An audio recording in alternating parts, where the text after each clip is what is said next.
పాటలు పాడాలి.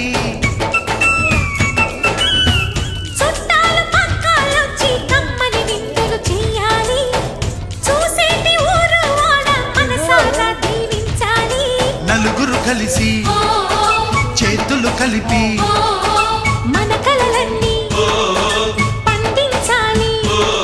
ఒక చోట పుట్టని కోడళ్ళు అయ్యారు అమ్మకే కూతుళ్ళు. త్వరలోని ముద్దుగా పుడతారు ఈ తాత పోలికల మనవళ్ళు. ఈ సంతోషాలు సరదాలే మా పండుగలు.